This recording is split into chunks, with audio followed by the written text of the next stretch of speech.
You even have people talking these articles saying Gen Xers want to go back to the office. No, the hell we don't. The fuck? Are we good? No, we don't. We Where are they get so that good. mess from? Who are y'all talking to? They lying. They need to stop all that lying. Speaking of remote,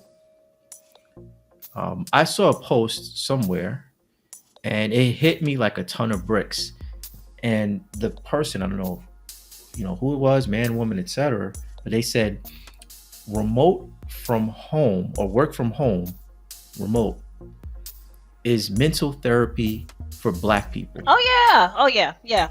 Yeah. So I do remember during the pandemic how there were a bunch of articles coming out about how working from home, black people really preferred working from home because they don't have to deal with a lot of the office politics that tends to go on when you're in the office.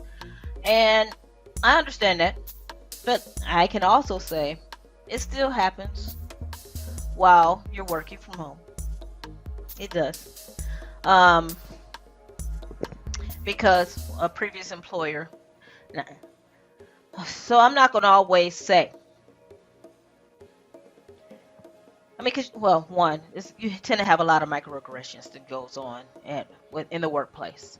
So Hmm. being away from that kind of helped a lot of black people because they don't have to deal with it. Because you're mostly, I mean, we do have Zoom meetings or meetings over Teams, but really you're in there to get the meeting.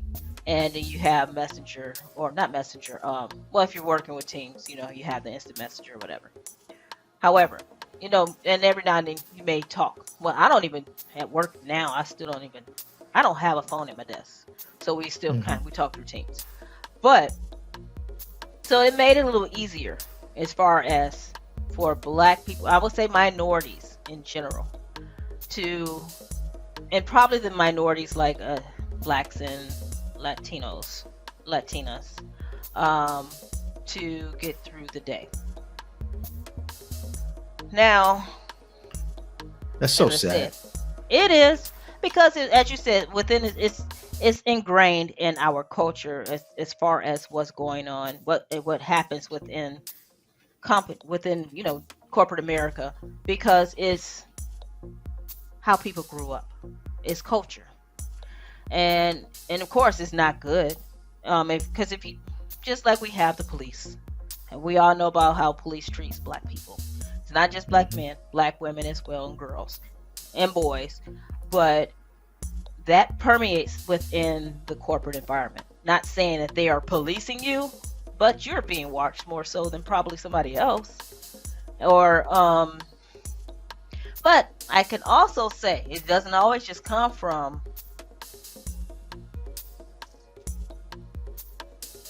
people. Mm.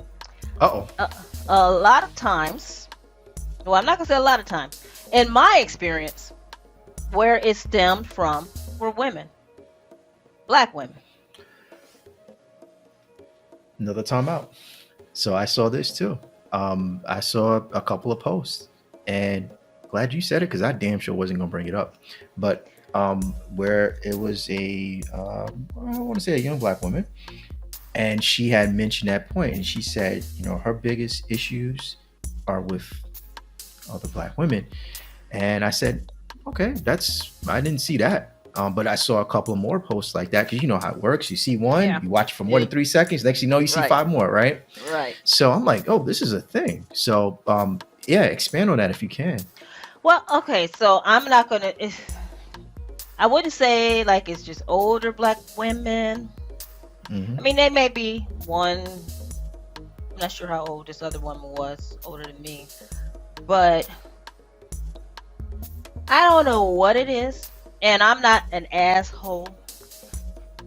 I try to be cool with everybody. One of one of my jobs, I don't know if it was a jealousy thing, because of course, I know the stuff. I'm like, okay, I don't know what the hell's wrong with her, but other people started noticing it. And I remember it was one meeting I was acting as a knowledge management manager for our team. And as far as what that entailed, I had to get a like this was IT audit, whatever, and I had to go out and gather a lot of information for the different audits and training and just all this different stuff. And I had to attend these meetings. And I just remember one of the meetings, one of the women, she ended up becoming my soror later on. So I don't understand how this, she wanted to be in my sorority. Why the hell are you acting like that towards me? But whatever. So I guess she didn't get the memo. That's what my job, I was in the acting role and I'm supposed to attend. Right. So we had the meeting and she was like, well, I don't know why Renita's on this meeting. Oh shit. So, and my old coworker Jerry and my other coworker Eris, they were like, Renita, what was that about? Yeah, hey, and Jerry, I remember she was like, Renita, the way they act towards you, it's like it's a man involved. Like you took somebody's man. I said, man, these women worked in North Carolina. They had nothing. I had no men of theirs or any men that they possibly have liked. So I didn't understand it. I really did not. This was in person? No. So at that job, I worked 4 days from home. And when I would go in, I was in the office, in the St. Louis office. So I didn't see them that often. We would see each other probably like once or twice a year. Normally, if we had a regional conference, I would see them there. Like a corporate meetup or something, yeah. Yeah. And then, or if I had audits down there in North Carolina, then I would see them. Gotcha. Or there were sometimes we'll be on teams together as well. Because they started doing matrix management type of work. And where we have people, throughout the country. But, so yeah, they didn't like me. The black girls. So that's why I'll be like now, North Carolina, I'm straight on this. But that is not the only thing. Let's not put North Kakalaka on the map like that. Well, I mean, that's just my experience with the people from there. But, oh yeah, it was another thing too. Another soror was involved. I was trying to help.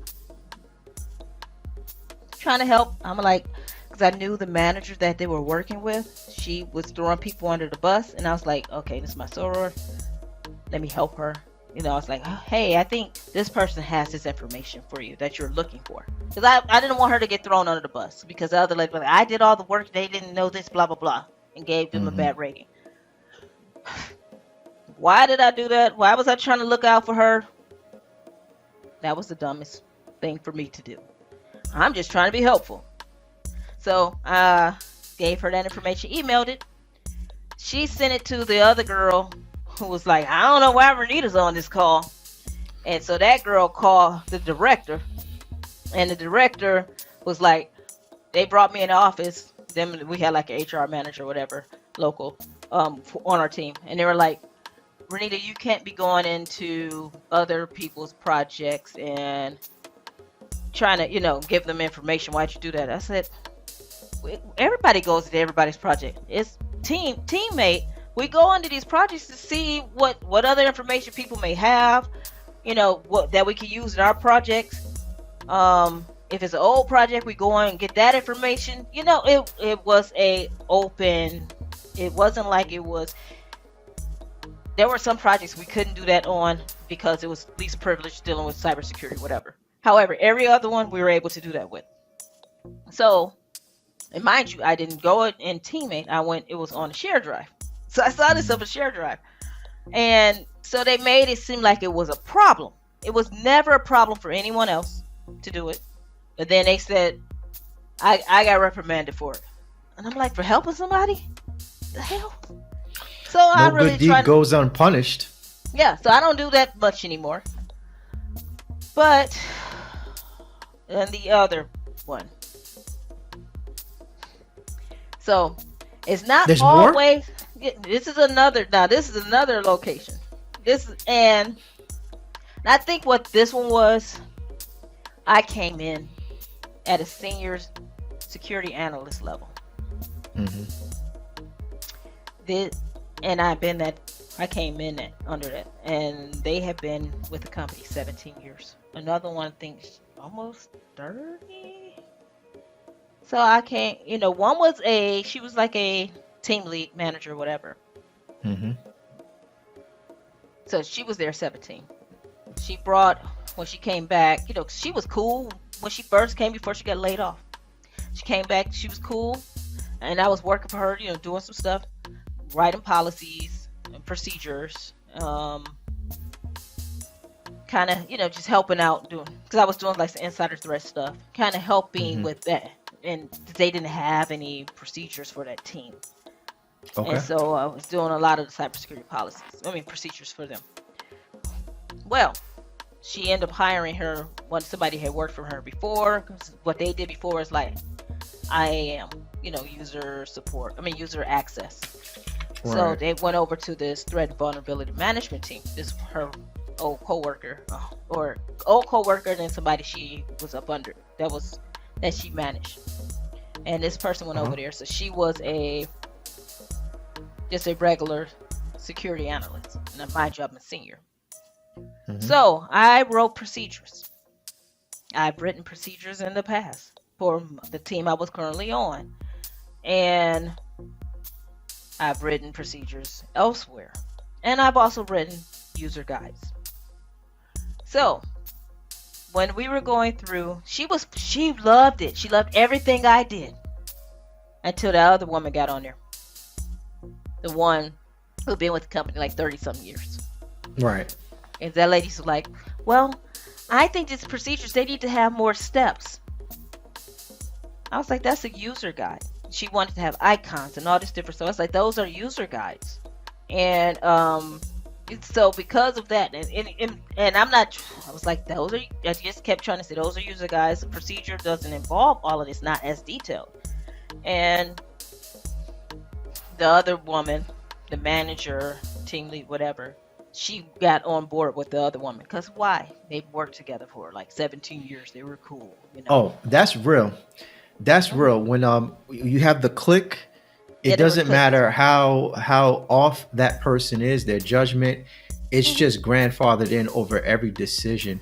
Hmm. But yes, I agree with you. The policies are, depending on your audience, are you writing it for the executives? Are you writing it Hmm. for the technical team? Or are you writing it for Hmm. end users?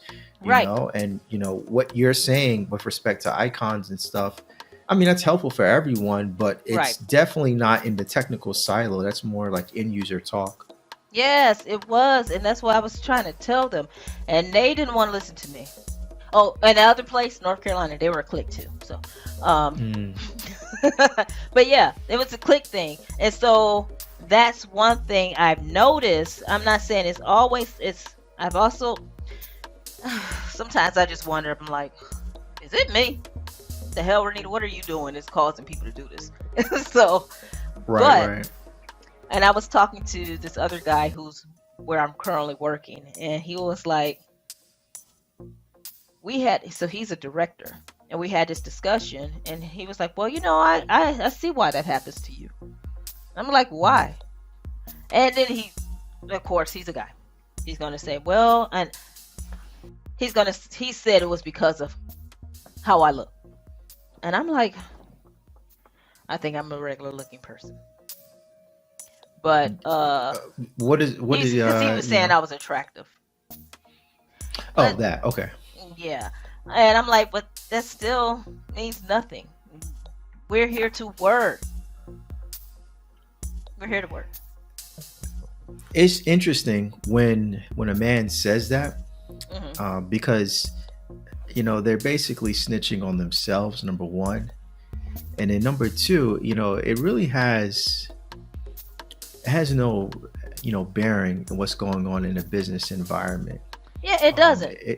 It shows that you can't focus and stay on top of what you need to do, uh, you know business wise, operational wise, just what you're doing from moment to moment, where that when that comes out of your mouth, man, you're like the worst poker player ever. Like, you gotta go. See, yeah, yeah, but that's what he was saying, and I was just like, oh, okay, I guess. And like I said, it was silly. Um, but in corporate America, you still have to deal with politics, Mm. and sometimes it gets frustrating. I can imagine. Let me ask you a question. Do you think that there is a concerted effort amongst the corporate elite, our corporate overlords, to get people to get over that brief moment of bliss and joy that everyone got to experience when COVID hit? And by the way, rest in peace to everyone that died from COVID 19. Obviously, there Yeah. was a huge negative um, period where basically we had a pandemic taking away, sometimes whole families due to, their genetic makeup. But Yep. for others, it was a mental, reclamation. I remember when it happened. So, this speaks. This is a very kind of important thing for me because, I was full time in the office and I had a great job at the time. So I actually liked going to work. Mhm. One of the rare times. But when we went remote, I long story short, I just became way more physically active. Like I reclaimed Mhm. my body. Like Renita, I ran a marathon, and prior to that, I never ran more than like a mile and a half. And then 6 months later, I ran a marathon after going remote. A freaking Yeah. 20, and it wasn't even 26, it was 28 because the app stopped counting the miles. And so I looked at the app on my phone and I'm like, are you freaking kidding me? I gotta run 2 more miles. I just ran 26. So it was like, but the point is I was in such like, peak operation mentally and physically. And then, a whole bunch of just, new levels of thinking started to emerge. But now they're trying to, put that genie back in the bottle. There's a lot of, company culture gets lost in Mhm. remote. There's a lot of Mm. productivity. We have concerns about that. Mhm. Do you think there's like a secret, handshake, spoken agreement amongst all of these, executives and board of trustees and all that stuff to Mhm. pump this propaganda out? Yes. Oh, yeah. That's why you get all these articles. I'm so sick and tired of that mess. You even have people talking these articles saying Gen Xers want to go back to the office. No, the hell we don't. The fuck? Are we good? No, we don't. We Where are they get so that good. mess from? Who are y'all talking to? And then then they talk about, I think they try to say some of the millennials, Gen Z, they want to work in office. Mhm. They lying. They need to stop all that lying. I don't care who they're talking to. They're all made up. It is propaganda because really, all this stuff about our productivity is low, that's a lie. Because most people tend to work later when they're working from home.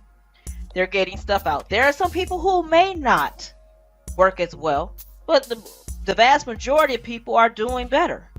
Um, Different projects. They During the pandemic, they were saying all this stuff. Oh, people are more productive. And like even that year or so later, so what was it? Probably about 2 years. They were saying people were more productive working at home, and they saw the fact that we were. They saw the fact that we didn't need Mhm. to drive into the office. But the whole Mhm. reason why, well, I'm not gonna say the whole reason. Well, there's one main reason, but there are others. Mhm.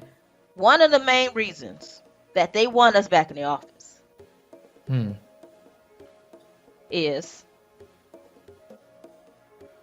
you happen to is impacting real estate, commercial real estate. Mhm. Us not being in office, there's no purpose in them having all of that land, all of those buildings. Then also with that, they were no longer, as someone was saying, they're no longer getting those tax breaks by us not being in that office, or there was a possibility of them losing them. Corporate is money. That's what it is. Two, there were a lot of people out there working 2 and 3 jobs Yeah, I at saw the that. same time. I saw that. And so, okay, if you're doing that, do it.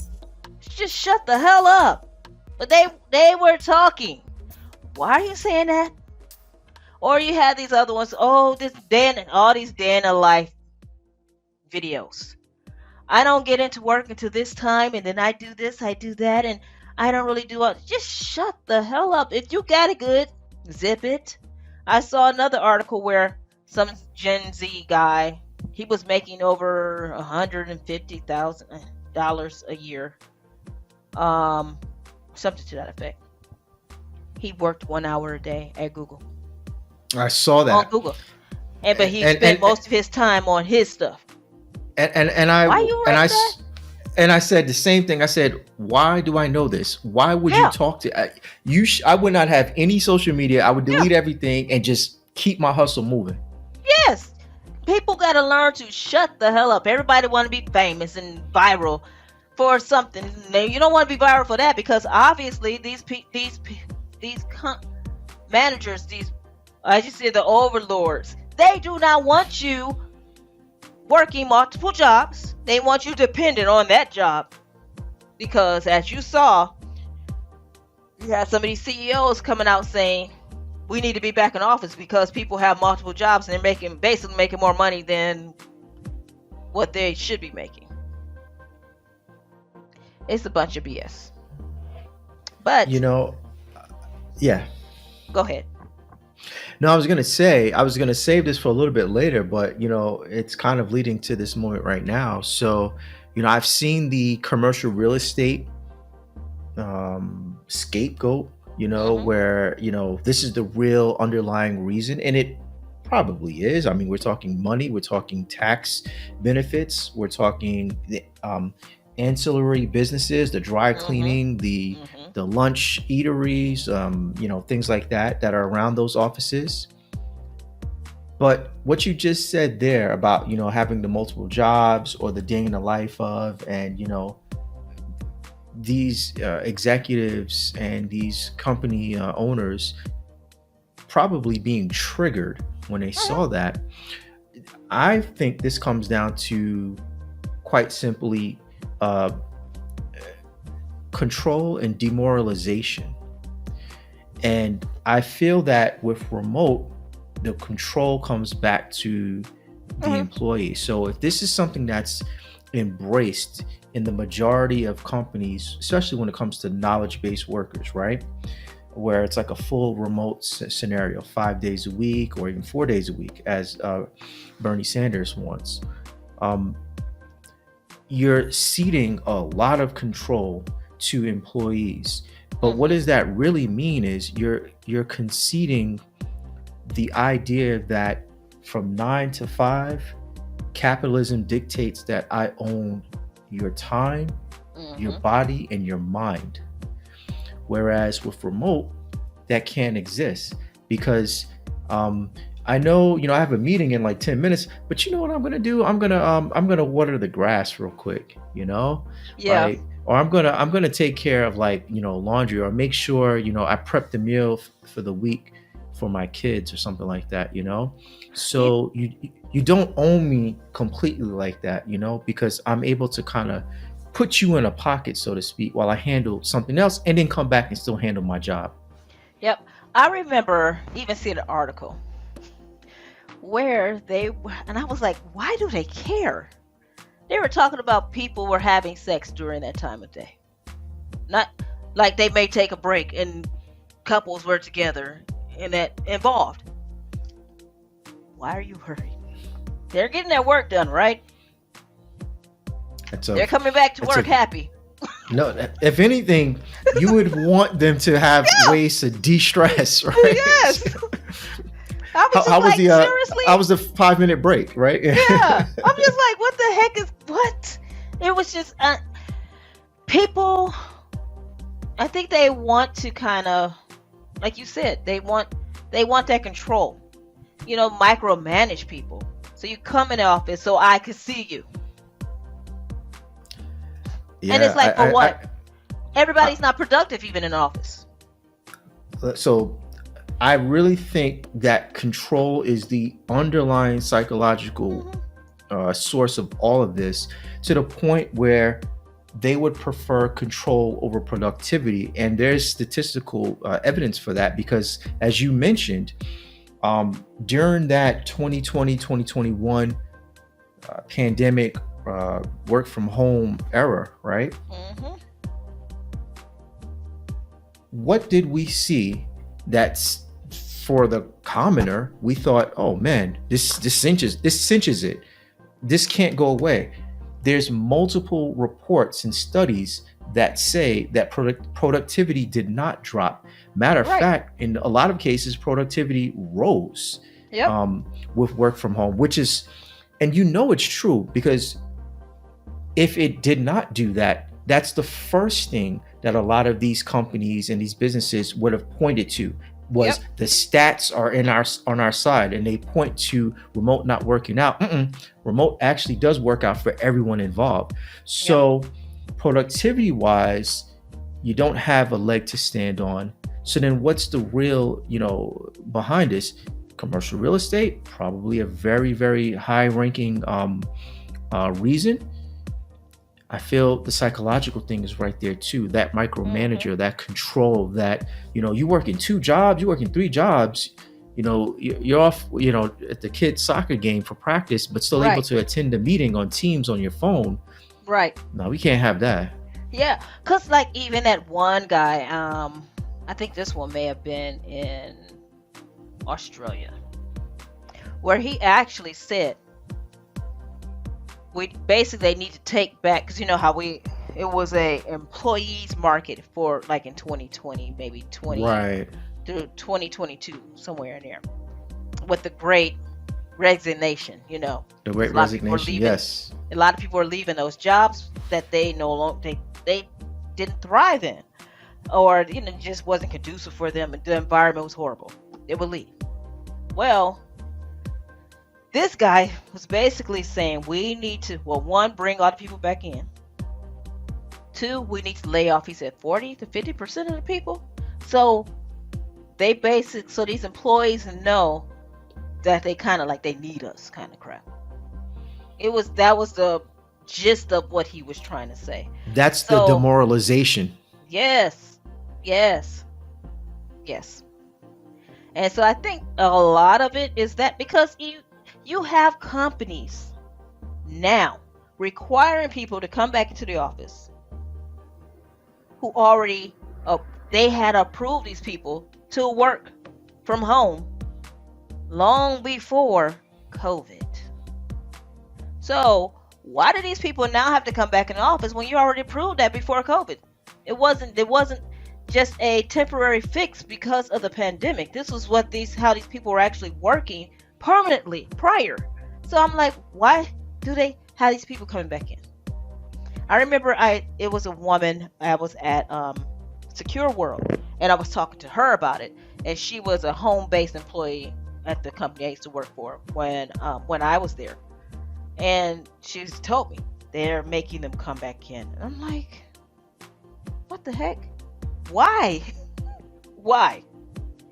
They're basically reneging on the contract, or what they had stipulated for them before the pandemic. 2 years. I remember when. So 2018. So by the 2018 2019, she was already working from home, home-based Mhm. employee, but they wanted to come back in. Hmm. Why? You get back in your box. That's where you belong. Yeah, it's so silly. It's like even with us, we're required to go in 3 days a week. So, okay, I got with the program. I'll go. But they did say there are times where you may not.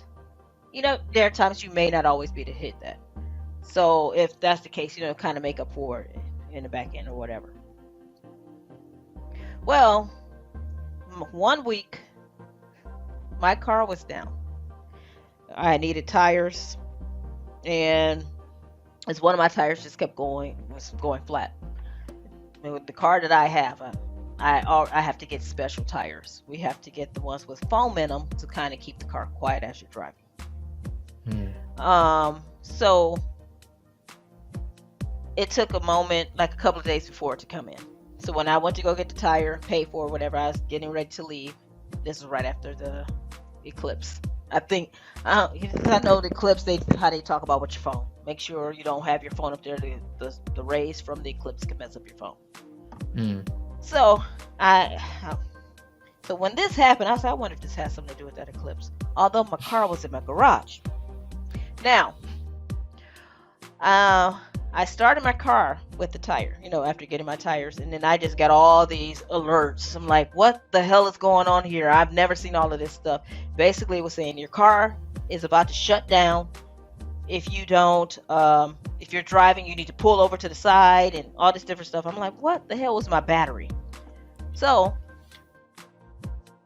I wasn't too far away from the house. And so I drove home and just parked it in the garage. And I didn't leave that entire weekend because that was a Thursday. And then I automatically pulled open my app and then set up an appointment. My app already knew what was up with my car. And so, and the technician came out on that Monday to fix it and give me a new battery. Well, so mind you, we have to be in the office 3 days. I let my manager know, like, hey, this is what's going on. I get a message recently. Hey, come in 4 to 5 days a week now to kind of get your numbers back up because your average dropped from 3 days. So you're at 2.9. Really though? Like, we don't get an exception? I mean, my car was down. See, and that's why I say it's control. That's the number one factor behind all of this, because that's clearly not there can be a policy in play and things like that, but like you even mentioned, because I've heard of that too, where you have employees who had a work from home agreement prior to COVID, years prior to COVID, and they're being roped in to the return to office, and it's like, I don't understand. They have nothing to do with this. Right. They weren't a part of this new wave. This was something that took place long before that. Yeah. And, and it's because I feel that they can't sell the bullshit and exclude them. So they have to bring them in order to sell the bullshit. But what you just mentioned about the 2.9 to 3 days average, or, that monitoring, that, do you have your hall pass for the week for these 2 days? That's pure, unadulterated, just micromanaging and control, and not in the spirit of what's going on with this remote work or even hybrid environment. So it leads me to believe, I'm not saying this is what they're going to do at all. No, I'm not speaking. This is not speaking for the company, anyone. I'm speaking, this is Renita Rhodes thoughts here. And because I've also read this and I'm not sure exactly where, it might have been on LinkedIn, but where they're starting to debate whether people need to come in 4 to 5 days a week. So kind of getting rid of the hybrid. So just that whole suggestion, until you get back on to your 3 days a week, come in 4 to 5 days a week to your average, that plays into that whole 5 days a week stuff. Like I hear some companies are starting to try to do again. Yeah, that's how they do it. That's how you play the game. It reminds me of the streaming wars, right? So, cutting the cord, right? That's the phrase, right? I'm not paying $80 for cable. Crazy. It's only like 3 channels I watch, and it's just like half of it's sports. All right. Okay, bet. So let me just go get Netflix for $10. Let me get I don't know, Hulu for another $5 or something like that. Then they start to bring the prices up. Yep. Then all of these different streaming options show up, and you realize, well, I kind of like Marvel, but I kind of also like DC, and I kind of like Community and other shows, and I kind of like this and that, and you realize they're all over the place. So you Yeah. gotta get Netflix, you gotta get this, you gotta get that, you gotta get a third, and next thing you know, you're paying $80 a month again. Yep. And so they slowly kind of, return to form, right? So same thing, work from home is a thing, and can't do nothing about it, COVID, right? So it's not like you can bring people back in because the government is literally saying no, you can't. But once those restrictions die down, no pun intended, and then once you have the numbers kind of come down a bit, then all of a sudden it's like, okay, well, first we'll flip it to hybrid, and then next thing you know, you start selling 2 days, 3 at home, 2, then 3 and 2, the other way around. Now it's 4 to 5, and you're trying to push that as a talking point because you don't even want remote to even be on the table. You want people Right. to think the at least I got hybrid. At least I was able to bag a hybrid opportunity, and remote is like this thing that was in the past. And I really think that's how they're playing it. It's, it is a propaganda game. And it's a war for, basically taking control or reclaiming control. Yep. I just never forget that experience because I worked remote before, but it was like, I never really, honestly, I never made the distinction between the two. I thought it was just a job was a job. Like I never really, it didn't really hit until that period around 2020, but it was like stressor. Yes, that's definitely the case.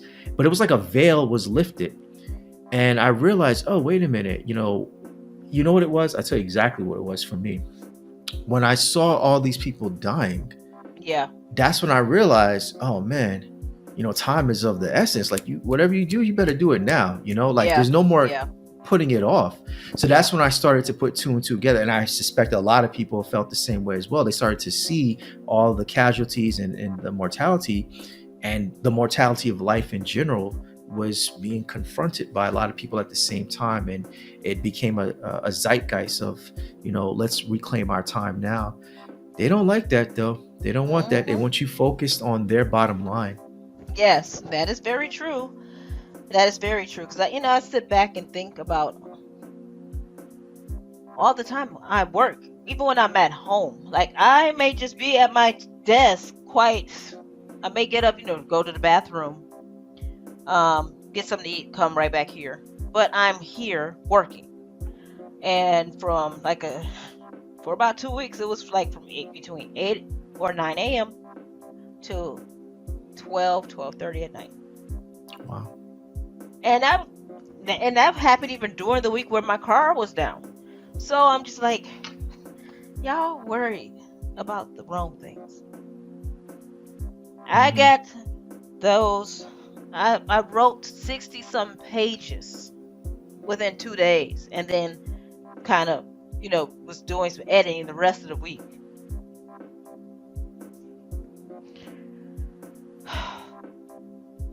But I got to come back in because 2.9. I'm at 2.9.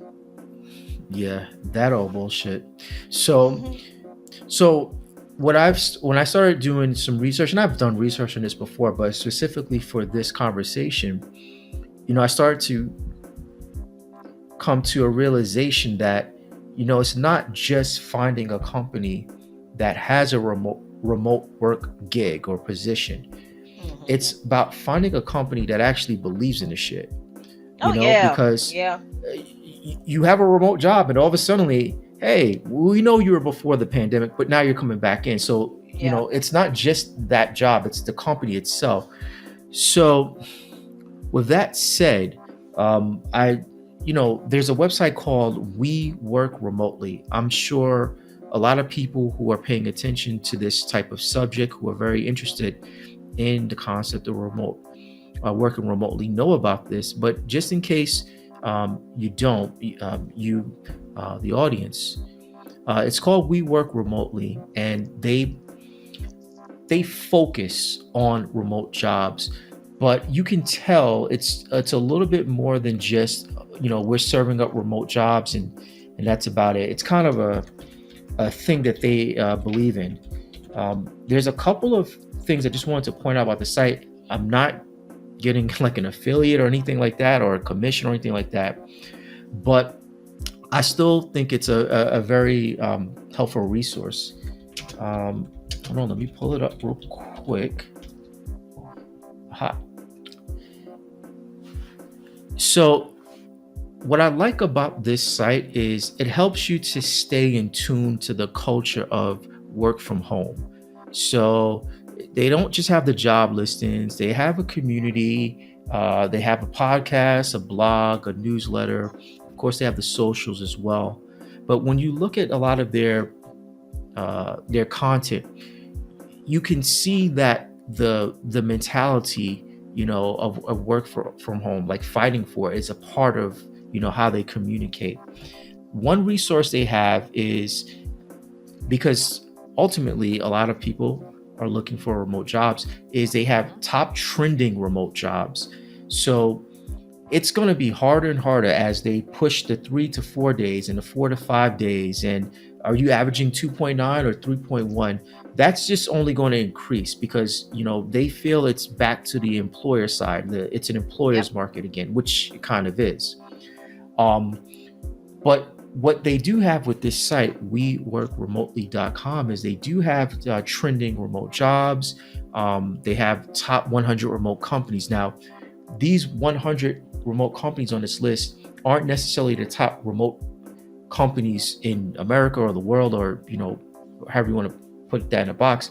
It's just the top 100 remote companies that have hired within their platform. So people submit resumes or apply for jobs through their platform, and these are the top 100 companies that procure talent off of the We Work Remotely kind of job and applicant database.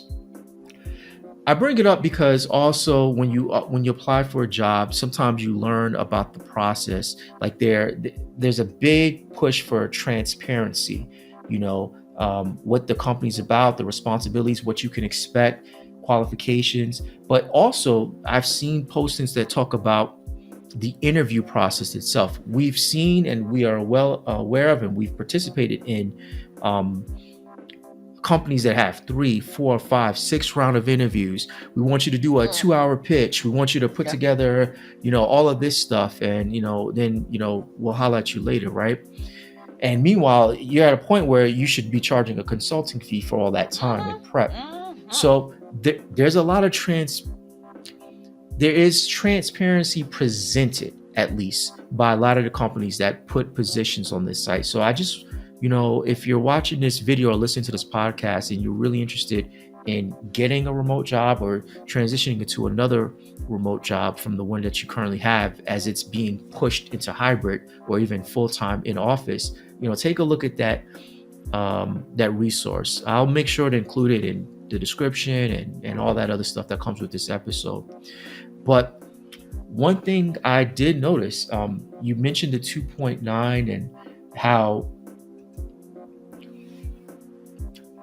they're kind of slowly kind of ushering, the idea of, from remote to hybrid to full time.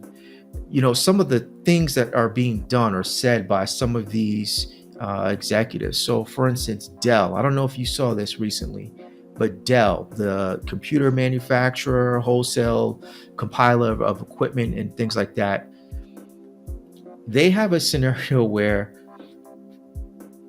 if you work remote for Dell, this was like an edict that came down very recently, you're not eligible for promotion. Yeah, I saw that.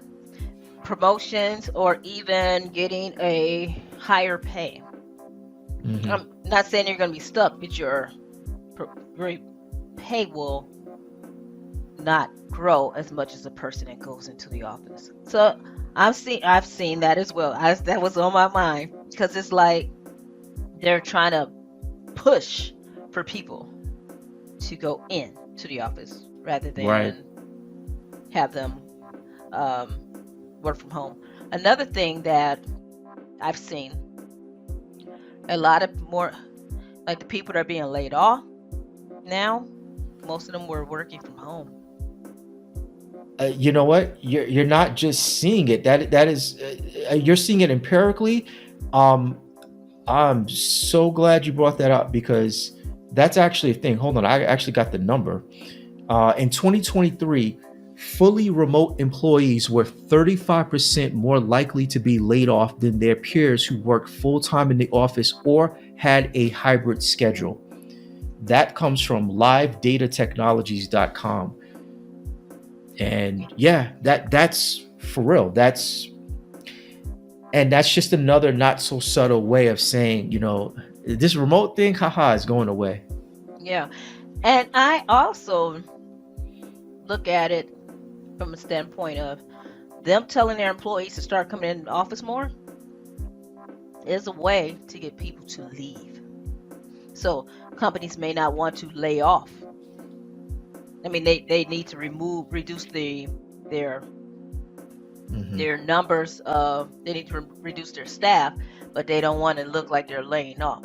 So they make it look like, okay, if we increase these number of days, people are going to leave. So that's Right. another way of getting their layoff numbers, but not really laying off. This is grim times we're in. Grim times we're in indeed. Yeah, I did see something today where, I mean, this isn't on topic, but 22% cybersecurity job listings are down by 22% from 2023, I believe. 2022, 2023, between that time frame. So. Cybersecurity job listings are down. Yeah, by 22%. That's not what they told us. Right. And then during the pandemic, I know some people who worked in cyber who were laid off. I think this one guy is still looking. So I'm glad you brought that up. Let me fix some of this I got going on here real quick. But I'm glad you brought that up. Do you think that in 2024, with everything that we know, with the recent, I wish I remember the name of this thing, the National Cyber Director, Harry Coker Jr., had brought this up. It's this new attack that's coming from China. It's happened a couple of times now. I'm going to have to put it on the title card or something for this video.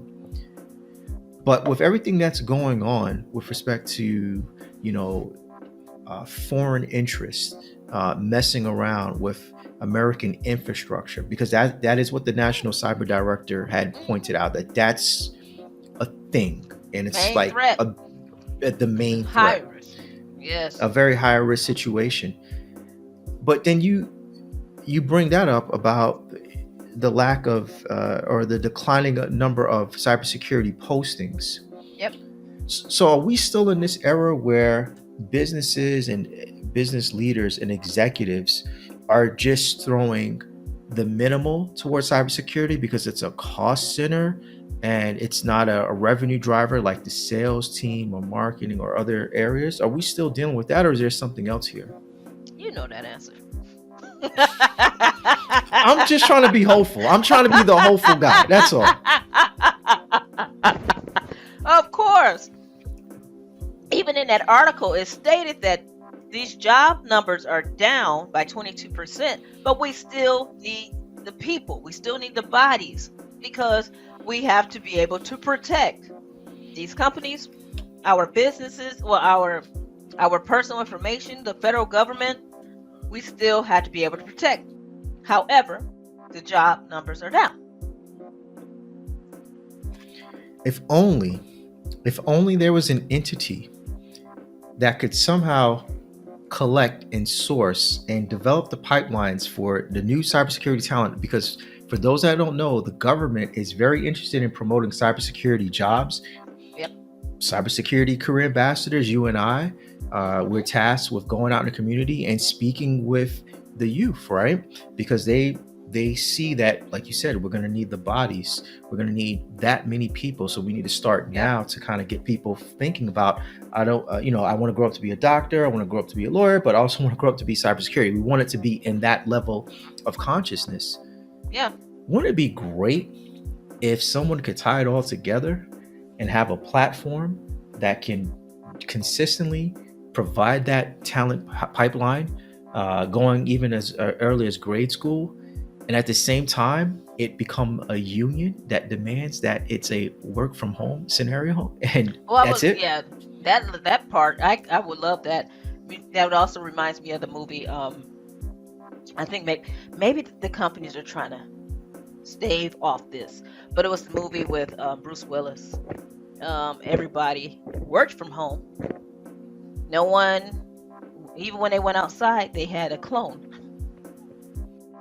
and that clone went outside, went to work for them, and in shopping and whatever. So, and if I remember Bruce Willis actually going out himself, and all the clones knew it, and I know they were kind of chasing him, whatever. But Hmm. maybe they're trying to stave off that. But like a platform, I know one is we need to, as we're doing, going out and talking to people, mentoring these kids, giving them more information.